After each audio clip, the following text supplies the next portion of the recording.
मैले आमालाई भने, आमा बालेनले देश बनाउँछ,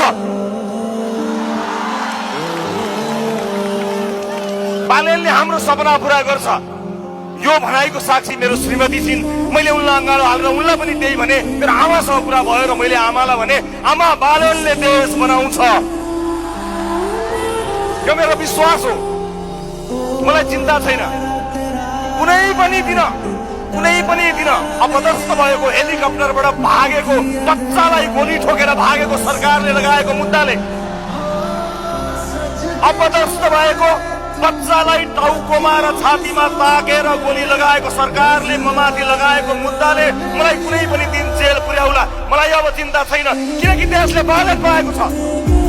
त्यति मात्र होइन, बच्चालाई छाती र टाउकोमा गोली हानेको सरकारले मलाई गरेको अन्यायको कुनै हिसाब छैन। देशलाई र मधेसलाई गरेको हिसाब, त्यो अन्यायको हिसाब अब चाहिँ लिने हो। अब त्यो हिसाब हामी लिनेछौँ। मलाई कुनै परवाह छैन।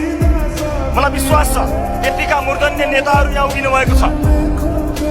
जनताको यति ठुलो साथ पाएपछि अब चिन्ता गर्न पर्दैन। अब देश समृद्धिको बाटोमा अगाडि बढ्नेछ, सामाजिक न्यायको बाटोमा अगाडि बढ्नेछ। उपस्थित आमा बुवा दाजुभाइ दिदीबहिनीहरू, मलाई धेरै अगाडि भन्नुहुन्थ्यो कसैले कि तपाईँ मधेस त्यति आउनुहुन्न, मधेसमा तपाईँहरूको त्यति धेरै संगठन राम्रो छैन, मधेसमा तपाईँहरूको उपस्थिति कम छ भनेर धेरैले भन्नुहुन्थ्यो। उहाँहरू सबैलाई म एउटै जवाफ दिन चाहन्छु, मधेसमा धेर आई व दुरुस्त आई।